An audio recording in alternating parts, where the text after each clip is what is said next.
हरे कृष्ण। तो आज के विषय में अर्जुन बता से पूछ रहे हैं भगवान की, अर्जुन क्या तुम कभी ऐसे लोगों से मिले जो ब्राह्मण, गाय, रोगी, जो रक्षक होनी चाहिए जिनकी, उनकी तुमने रक्षा ना की हो?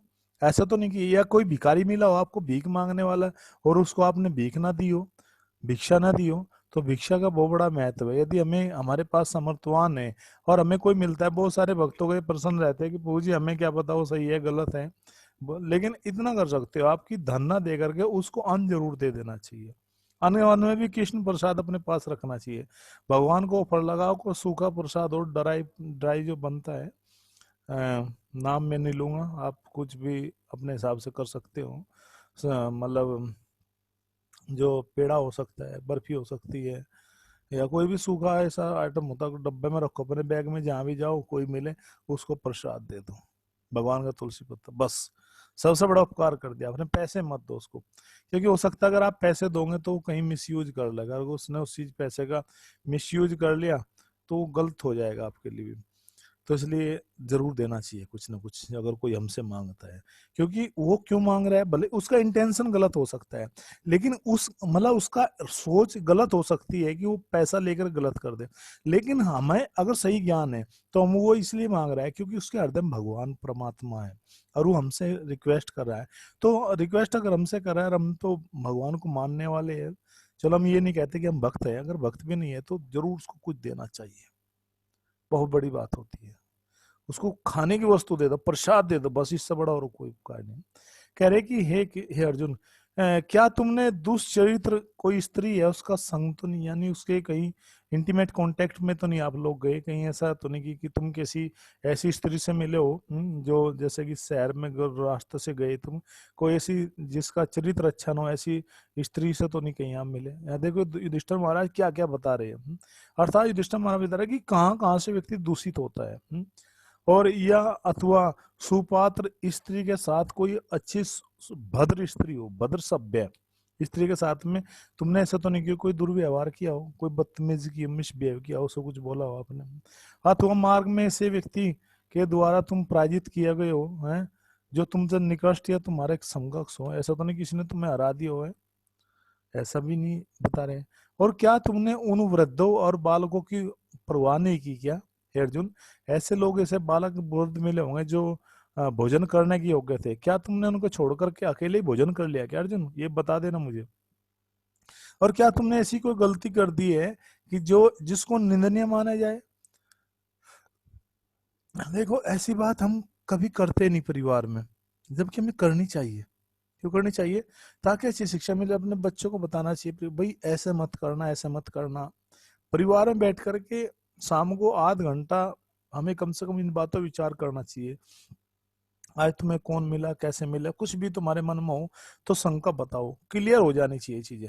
और जब वे हमें लगता है कि किसी के साथ में कुछ भी हुआ है, तो वो अगर वो गलत हुआ है उसके साथ में और वो हमें बताता है, तो वो बहुत अच्छी चीज है। वो क्यों अच्छी चीज है? क्योंकि उसके बताने से ना उसने जो गलत किया है, जो उससे मिस्टेक हुई, वो सबसे जो है मुक्त हो जाएगा, उसका समाधान ढूंढा जाएगा। लेकिन अगर कहीं वो मिला है और वो भक्तों के संग में नहीं है, उसके साथ में कुछ मिस्टेक हुई है, तो निश्चित रूप से वो मार्ग भटक जाएगा, पथ भ्रष्ट हो जाएगा। ये एक बहुत बड़ी बात मैं आपको बता रहा हूँ जी, और मैं ऐसा कुछ हुआ है बहुत सारे लोगों के साथ में। चलो मैं उदाहरण देता हूँ भागवतम से ही, मतलब इस बात पे कि हमें जरूर जो है बताना चाहिए अपने जीवन में कुछ भी घटना घटी हो। जैसे कि एक छोटी सी घटना हम बताते हैं आपको। छोटी सी घटना क्या बताते हैं कि भागवतम की घटना है अजामिल प्रसंग की। तो अजामिल ने क्या किया कि अजामिल ब्राह्मण कुल में जन्मा था, बहुत सुंदर एजुकेटेड सब कुछ था, लेकिन क्या नहीं था, उसके पास में अच्छा संग नहीं था, भक्तों का संग नहीं था जिससे वो अपने विचार जो है अंदर हृदय के व्यक्त कर सके, एक्सप्रेस कर सके। एक बार वो अपने पिता की आज्ञा से गया कन्याकुब्ज, जो आपके उत्तर प्रदेश में कन्नौज जिला है, आई थिंक एटा मैनपुरी के पास में कन्नौज है। तो डिम्पल यादव वहाँ की समथिंग एमपी है, चलो जो भी कुछ है, मतलब मैंने थोड़ा सा इंडिकेशन किया कि एक स्थान है कन्नौज, वही स्थान कान्याकुब्ज के नाम से भागवत में वर्णन है, कान्याकुब्ज का ही बिगड़ा हुआ नाम कन्नौज है। तो वहां का रहने वाला था, उसके पिताजी चतुर्वेदी ब्राह्मण थे। एक बार पिता ने कहा कि बेटा मतलब जर्नली की जाओ बेटा, जंगल से समीदा लकड़ी लेकर के आओ और हम जो है यज्ञ करेंगे, जो नित्य प्रति होता था घर में। तो गया तो उसने देखा कि एक जो मतलब वेश्या जो थी, जिस स्त्री का चरित्र अच्छा नहीं था वो, और एक शूद्र जो है, दोनों को ऐसी मतलब स्थिति में उसने देखा कि जो मतलब सामाजिक दृष्टि से गलत था। लेकिन जैसे उसने देखा तो उसके मन में वो देखने से चित्र जो था वो चरित्र तक पहुंच गया। कहते हैं ना, किसी के दीवार पे लगे हुए चित्र देख करके आप उसके चरित्र का अनुमान लगा सकते हैं, ये बिल्कुल सही बात है। दीवार पे तो चलो छोड़ो, आजकल नहीं है, लेकिन जो हमारे पास में जो हमारा रहन सहन पहनावा है, विशेषकर आजकल मोबाइल से पता लगा सकते हो आप क्यों लोग पासवर्ड लगाते हैं। अगर अगर कोई भक्त बता रहे थे अपने लेक्चर, मेरा अपना मानना नहीं है, मैं भी, हालांकि बात सही भी है, वो कह रहे थे कि भक्तों के अधिकतर जो डिवोटी, जो सिंपल लोग होते हैं, उनके मोबाइल में कुछ नहीं होता, वो तो सिंपल मोबाइल यूज करते हैं। अगर वे एंड्रॉइड यूज भी कर रहे हैं तो खुला हो, कोई भी देख ले, कोई दिक्कत नहीं है। कभी कभी हमें नहीं पता लगता कि हमारा मोबाइल रखा होता है, उसमें डाटा उड़ जाता है। क्यों उड़ जाता है? कि कोई भी उसमें से हॉटस्पॉट करके वाईफाई ले लेता है, कि उसमें लॉक नहीं है, कोई भी खोल लेता है सीधा से। अगर लॉक भी है वो सीधा ही है, पता है सबको कि एल है, खुल जाएगा बस, कोई पासवर्ड वो नहीं है। और कुछ लोग फेसबुक का अलग से जो लगाएंगे, व्हाट्सएप का अलग से लगाएंगे, ये लगाएंगे। एक्चुअली हम लोग अपने माइंड को बड़ा कॉम्प्लिकेटेड कर लिया हम लोगों ने चीजें करके। कुछ चीजें हैं तो उसके लिए हम पर वही सोचते रहेंगे, डर लगा रहेगा। अर्थात जो हमारा मन है बिल्कुल वो निष्पक्ष होना चाहिए। तो अजामिल के पास में ऐसा कोई विषय नहीं था कि जिसको अपने मन की बात बता सके। चीजें आई, गलत आई, लेकिन उसको निकालना जरूरी था दिमाग से, ये तो वो निकल नहीं तो वो ब्लास्ट करने वाला था। अगर देखते हो ना, कभी कभी अगर किसी व्यक्ति के मन में क्रोध है, गुस्सा है, और वो पलता जा रहा है, अगर वो नहीं निकला तो एक दिन ब्लास्ट करेगा बहुत तेजी से, और उस समय बहुत बड़ा नुकसान होगा उसका भी, दूसरों का भी। जो ये परिवार में जो हिंसा सब चलते हैं, जो कहते हैं सुसाइड कर ली या किसी को मर्डर कर दे परिवार में, क्योंकि पहले से ही वो सब प्लानिंग चलती रहती है। अगर उसके दिमाग में से उसको ब्रेन वॉश नहीं किया गया, निकाला नहीं गया, तो एक दिन जरूर ब्लास्ट होगा। यही अजामिल के साथ में हुआ। किसी को उसने व्यक्त नहीं किया तो जाता प्रतिदिन इसी तरह से उसको देखता, और एक दिन बात की उससे विशेष है कि मेरा नाम अजामिल है और मैं ब्राह्मण का पुत्र हूँ, मैं चाहता हूँ कि तुम मेरी पत्नी बनो। सीधा सीधा बोल दिया, मैं आपसे विवाह करना चाहता हूँ। जानते हैं कि ये गलत थी, गलत जानते ही भी उसको अपनाया। क्यों अपनाया? क्योंकि सही संगति नहीं थी। अच्छा, उसके पास में दूसरा अच्छा विकल्प नहीं था उसके पास में एक्चुअली। वो उससे अच्छा हायर टेस्ट नहीं ढूंढ पा रहा था। क्यों? जबकि उसकी खुद की पत्नी भी थी, शम की पत्नी थी, शादीशुदा था, माता पिता थे घर में। तो आया और उसने कहा कि ठीक है, मैं तो, मुझे ये चीज चाहिए, ये फैसिलिटी चाहिए कि आजकल जैसे शादी होती, पूछता है कि हाँ ये चाहिए कि हमारे लड़कों को भाई ये तो सुविधा देते हो तो ठीक है, नहीं तो हम शादी नहीं करेंगे। यानी पूरा कॉन्ट्रैक्ट बेस जैसा काम, जैसा आज ऐसे लोग करने कर दिया है। जबकि वह एक बहुत पवित्र और जो है मतलब आश्रम होता है, यज्ञ होता है, पूरा जीवन एक साथ रहने का। भक्ति का जीवन होना चाहिए, वो भक्ति का जीवन होगा, दोनों का अंडरस्टैंडिंग अच्छी रहे तो बहुत सुंदर गृहस्थ जीवन होता है। और उसके जीवन का गृहस्थ का पति पत्नी का जो संबंध होना चाहिए, वो इस बात पे होना चाहिए कि कृष्ण की प्राप्ति के लिए, अर्थात कृष्ण जीवन में केंद्र बिंदु होना चाहिए, भक्ति केंद्र बिंदु होना चाहिए। जब भक्ति हमारे जीवन में होगी तो और लोगों को भी बैठ करके सुबह शाम हरि नाम करे, कीर्तन करे, कथा करे, और भगवान नाम की ही चर्चा करनी चाहिए बैठ के, न कि भौतिक कार्यकलाप। तो अगर जीवन में सुविधा नहीं है, अभाव भी है, तब भी आप सुखी रह सकते हो। कभी भी जीवन में जो है प्रसन्नता जो है धन से नहीं आएगी। जो मन की जो शांति है, उस दुनिया के सारे धन से बड़ी शांति है। और उस शांति का ज्ञात्वा माम शांति में रक्षति, अर्जुन, मुझे जान करके ही किसी के जीवन में वास्तव में शांति आ सकती है। बिना भगवान को जाने, बिना भगवान को सरेंडर करे किसी के जीवन में शांति नहीं आ सकती। तो ये क्या है? ये बहुत बड़ी जो है जीवन में एक भूल है, कि हम लोग भौतिक संसार के कार्यकलापों को अपनाते सुखी रह जाएंगे। ऐसा कभी नहीं हो सकता। एक बार याज्ञवल्क्य के मुनि जी हुए हैं, इतिहास में हम पढ़ते हैं, तो वे मुनि जी मिथिला नगरी में रहते थे। मिथिला की बात आई तो जनक जी वहाँ के राजा थे। जनक महाराज जो है मिथिला के राजा, मिथिलेश कुमारी सीता माता के पिता जनक। आप भी जाने कर के लिए लिख लो, नोट कर लो, जनक भी एक उपाधि है। जनक नाम नहीं है, तीन तीन जनक हुए इतिहास में। जैसे 3 भरत हुए हैं, इसी तरह से 3 जनक हुए हैं, जो श्वेत ध्वज, शीर कीर्ति है, और इस तरह से 3 नाम अलग अलग आते हैं। 3 जनक यानी कि उपाधि है, मुख्य बात यहाँ पर ही है। तो वे जनक जी जो है उनके आश्रम में जाते थे, और जो है एक बार क्या हुआ कि जनक जी जो है मतलब याज्ञवल्क्य जी आश्रम में नहीं थे, और उनके कोई शिष्य थे, वो कथा सुना रहे थे। तो पता लगा कि जो है नगर में आग लग गई है। राजा जनक बड़े ध्यान से कथा सुनते रहे। और जो ऋषि थे वो घबरा के, आग लग गई है। जनक जी ने कहा कि आप कथा सुनाने जारी रखिए, तो जारी रखी। दूसरा सैनिक कहा, महाराज जो आग है वो नगर से जो है महल तक पहुंच गई है, क्या करे। राजा जनक ने कहा कोई बात नहीं, तुम भाई शांत रहो, कथा सुनने दो, सुनाओ। अब जो वो सुनाने वाले कथावाच थे, वही भक्त थे, वो विचलित होगा कि ये आदमी जरूर कुछ हिला हुआ है इसके माइंड का, जरूर कोई फंक्शन गड़बड़ है कि इसका नगर जल गया, महल में आग लग रही है, और ये फिर भी कह रहा कथा सुनाओ। तो उसने अपना ध्यान दिया कि मेरी जो लाठी है वो किधर हो सकती है, यहाँ पर है, मेरी खड़ाऊ यहाँ पर है। थोड़ा सा ऐसे झांक करके देखा कि मेरी खड़ाऊ लकड़ी और जो है, और वो मेरी जो जो मेरी थैली है, या मेरा जो थैला है जिसमें कपड़े हैं, स्केल, वो कहाँ है। तो उसको उठाने के लिए जैसे उसने हाथ बढ़ाया, तो राजा ने हाथ पकड़ लिया, कहाँ जाते हो, कहाँ जा रहे हो। अरे मेरा नगर जल गया, मेरा महल जल गया, और कुछ समय के बाद जो है सब कुछ जल करके नष्ट हो जाएगा, क्या तुम्हारी ये थैली और ये सब कुछ मेरे उससे बड़ा है क्या। तो देखा, वास्तव में चरणों में गिर गया जनक जी की, कि वास्तव में आप महान हो। तो ये क्यों, क्योंकि जब स्थिर हो जाएंगे एक भगवान के नाम में।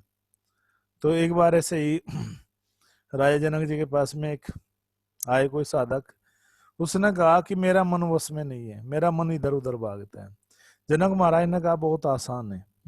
क्या आसान, बता रास्ता, कि देखो ये दीपक है, ये मान लीजिए, हालांकि स्वालीन का डब्बा है, लेकिन ये दीपक है। इस दीपक को लेकर के जाओ, और उस दीपक को पूरा ऊपर तक पूरा तेल से लबालब भर दिया, अर्थात जरा सा भी वो हिलता, जरा सा भी वो ऐसे ऐसे होता, तो वो नीचे गिर जाता। गिरना नहीं, एक भी बूंद नहीं गिरनी, not a single drop should be leak down, नीचे नहीं गिरना चाहिए, चूना नहीं चाहिए।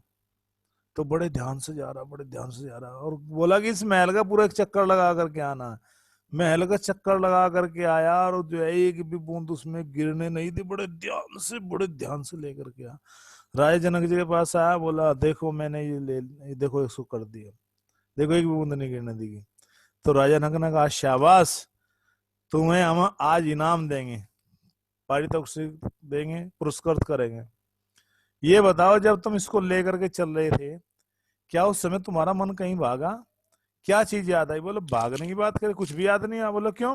बोला पूरा माइंड इसमें कॉन्सेंट्रेट था, पूरा एकाग्रता यहाँ पर थी कि कोई भी एक क्या ना गिर जाए, एक बूंद ना गिर जाए तेल की। तो राजा जनक ने कहा ठीक इसी प्रकार से जो हमारा मन एक जगह स्थिर होता है, तो वो भागेगा नहीं। वो एकाग्रता आएगी कब, जब भगवान के पवित्र नाम का हम चिंतन करेंगे। हरे कृष्णा कृष्णा कृष्णा हरे हरे, हरे राम राम राम हरे हरे। तब सही एकाग्रता आएगी माइंड का, तब सही संतुलन बनेगा, तब सही कॉन्स्टेशन बनेगा। तो ये शिक्षा देती है हमें कि हम अपने मन को कैसे वश में कर सकते हैं, हमारा मन कैसे स्थिर हो सकता है।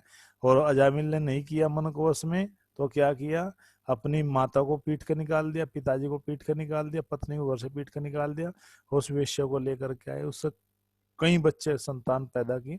जो सबसे छोटा नारायण था, वो भी कारण क्या था कि ऋषि मुनि आए थे, उन्होंने देखा कि ये व्यक्ति ब्राह्मण कुल में जन्म लिया है और फिर भी पाप कर्म में प्रवृत्त है, क्योंकि संसार में ऐसा कोई पाप ही नहीं था जो अजामिल ने हजारों हजारों बार ना की हो। हमेशा वे जो है पाप कर्म में जो है लगे हुए थे, इतना भयानक पाप करने पश्चात भी वो अजामिल जो है कहाँ इस मतलब डूबा हुआ था। तो साधु संतों ने क्या किया, कृपा की, सोचा कि इस जीव के ऊपर कृपा जरूर करनी चाहिए, क्योंकि ये जो है अगर ऐसी फंसा रहा तो इसका जीवन सारा क्या हो जाएगा, बर्बाद हो जाएगा।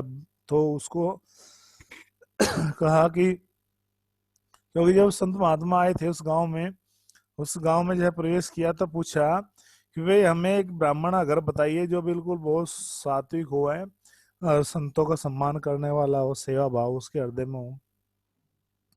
तो सब बच्चों ने खेल खेल में थोड़ा सा हंसी करते मजाक करते कहा कि हाँ हाँ, यहाँ पर एक संत रहते हैं, उनका नाम अजामिल ब्राह्मण है, और उनके घर आप जाइए। बिल्कुल सोचा कि आज इनका थोड़ा सा मजाक करेंगे, थोड़ा सा इनका क्या बोलते हैं, थोड़ी फिरकी लेंगे, थोड़ी तफरी लेंगे, या थोड़ा मजा लेंगे इनका। जैसे देहाती भाषा में लोग बोलते हैं कि आज इनका मजाक करेंगे, देखते हैं कैसा होता है। तो जब गए तो उनकी पत्नी थी जो उसने रखी थी, वो वेश्या।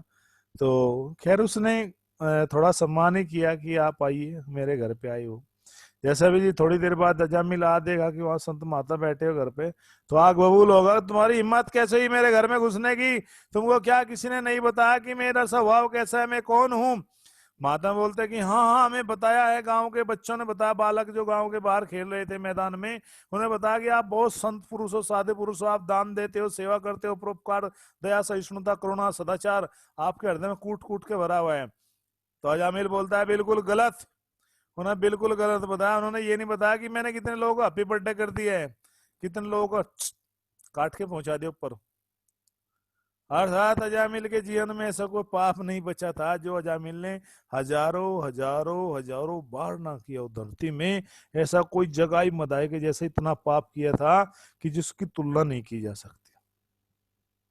अब इसी प्रकार से पता लगता है कि जब हम गलत संगति में, लेकिन फिर भी संत दयालु थे। उन्होंने कहा कोई बात नहीं, आप एक काम करना, आपके जो संतान आने वाली है, नेक्स्ट ये संतान आने वाली है, इस संतान का तुम नाम नारायण रखना।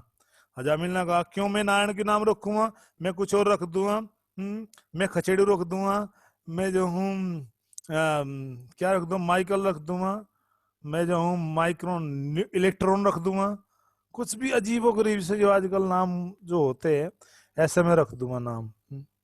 तो कहा नहीं, ये नारायण रखना तो उसमें लाभ मिलेगा आपको। उसकी पत्नी ने कहा ठीक है महाराज, बिल्कुल हम रखेंगे। जैसे बच्चे का जन्म हुआ तो उनकी पत्नी को याद था, कभी कभी व्यक्ति की सुकृति भी जाग जाती है, पापी व्यक्ति को भी है, किसी संत की कृपा, इसको बोलते हैं भगवान की जो है अहेतु की कृपा, संतों की, या जो है ऐसे अहेतु की मतलब होता है कि जिसका कोई कारण नहीं होता, अर्थात आपके भाग्य में इतने पुण्य नहीं है, लेकिन फिर भी संतों ने दया करके आपको कृपा दे दी भगवान की, ना चाहते भी आपके जीवन में पुण्य आ गई, भक्ति आ गई, किसी कृपा से, वैष्णव संतों की कृपा से। इसलिए जो है अहो भाग्य से मिलते हैं हरि भक्तों के दर्शन। बहुत भाग्यशाली लोग होते हैं जिनको भगवान के उन भक्तों के दर्शन मिलते हैं, जो भगवान के नाम कथा गुण लीलाओं में लगे हुए हैं, जो संसार में ही चाहते हैं कि भगवान का नाम जन जन तक जाए, लोगों के जीवन में शांति, प्रेम, करुणा, सहिष्णुता आए। आज हम यहाँ पर बैठ करके, मजबूरी है कि हम यहाँ पर बैठ करके ये क्लास कर रहे हैं, हम बाहर नहीं जा सकते क्योंकि रूल रेगुलेशन है कोरोना की वजह से। लेकिन यहाँ पर भी हमारा वही भाव है कि जन जन तक लोगों को संदेश जाना चाहिए, तो इसलिए हमें जो भी हमारे पास संदेश है, मैसेज है, सबको जगाना चाहिए कम से कम, कि ताकि एक व्यक्ति भी यदि हमारे प्रयास से भक्त बन जाए, उसके जीवन में भी आनंद और शांति आ जाए, भक्ति आ जाए, तो हमारे प्रयास सफल हो जाएगा। तो यही भावना संतों की थी कि इसने हजारों हजारों पाप किए, इसका और कोई प्रायश्चित नहीं हो सकता और इसको कोई लाभ नहीं मिलेगा, लेकिन यदि ये अजामिल इस भगवान के पवित्र नाम को लेता है, इसका नाम कीर्तन सुनता है और बेटे का नाम पुकार, जरूर इसका कल्याण होगा। समय के अनुसार वो बेटा बड़ा होने लगा, 10 बच्चे थे, सबसे छोटा था, नाम नारायण रखा गया। अजामिल की जो आसक्ति थी उस बालक में धीरे धीरे बढ़ रही थी। चलो बेटा नारायण खाते हैं, चलो बेटा नारायण घूमने चलते, चलो बेटा नारायण सोते हैं, पीते हैं, उठते बैठते, सब कुछ करते नारायण नारायण नारायण। नाम लेने से उसकी सुकृति इतनी बढ़ती चली गई कि जैसे बोलते हैं, उल्टा नाम जपत ही जग जानो, वाल्मीकि भयो भरम समानो। कि वाल्मीकि ने भी भगवान के इस नाम को उल्टा बोला था, है? क्योंकि जब नारद जी आए, नारद जी को बांध लिया अजामिल जो रत्नाकर डाकू था, और कहा कि एक्चुअली आपकी जानकारी के लिए वाल्मीकि भी दो हुए इतिहास में। एक परचेताओं का पुत्र वाल्मीकि है, जो जिन्होंने रामायण लिखी है, लवकुश के गुरु जी है, परचेताओं के 10 परचेताओं के पुत्र हैं, और आगे वर्णन आएगा, भागवतम बताएंगे हम लोग। और दूसरे हैं सौपच वाल्मीकि, जो परचेताओं के पुत्र वाल्मीकि जी है, ऋषि वाल्मीकि जी वे त्रेता युग में आए, लोग उसके गुरु बने भगवान रामचंद्र के समय में। और ये दूसरे सौपच वाल्मीकि जो है, सौपच मतलब जो है और उस वाल्मीकि लोग के बीच में जो लोग जानते हो गांव में जो रहे, उस शूद्र कुल में जन्म लिया। और ये जो है दूसरे वाल्मीकि है जो महाराज युधिष्ठिर के राजसूय यज्ञ में भी आए थे, और द्रौपदी महाराज ने जो उनको भोजन कराया था और कैसे संग बजा था 5 जन ने, हम आपको बताएंगे, ये भी आज ही बता देंगे, टेंशन मत लो। तो ये दूसरे सौपच वाल्मीकि है, ये भी बहुत भजन करते थे। तो ये 2 वाल्मीकि है इस तरह से। ये द्वापर युग में है, भगवान श्री कृष्ण के समय युधिष्ठिर के महाराज के जब राजसूय यज्ञ किया था उस समय जो है आए थे भोजन कराने के लिए। भगवान ने भेजा था कि जाओ संसार में। युधिष्ठिर ने कहा कि सबको जो है कि हुआ क्या था बताई देते हैं। क्या था कि भगवान ने, युधिष्ठिर महाराज ने सबको यज्ञ करा दिया, सबको सब कुछ खिला दिया, लेकिन भगवान को जो 5 जन ने जो शंख था, ये थे कि जब आपका यज्ञ संपन्न हो जाएगा तो ये मेरा 5 जन ने शंख बजेगा, लेकिन वो नहीं बजा। अब शंख नहीं बजा तो युधिष्ठिर महाराज दौड़े दौड़ाए, बोले प्रभु क्या बात है, आपका 5 जन शंख नहीं बजा, ऐसा क्या हुआ। भगवान ने कहा कि देखो भाई, कोई ऐसा भक्त जरूर है ये जो है तुम्हारे राज्य में जिसने भोजन न किया। युधिष्ठिर महाराज बोले प्रभु संसार में तो कोई ऐसा हो नहीं सकता कि मैंने सबको भोजन करा सब लोग आए, ऐसा तो उनसे। बोले नहीं, तुम्हारे राज्य में ये जा करके देखो। पता लगाया तो भक्त ने, भगवान ने कहा हाँ तुम्हारे राज्य में इंद्रप्रस्थ में ही एक जो है जो है साधु है, मेरा शुद्ध भक्त है, वो बहुत भजन करता है, तुलसी जी के सामने बैठ करके आंखों से आंसू गिरते हैं प्रेम में, कृष्ण प्रेम में, तो नीचे कीचड़ हो जाता है जमीन में।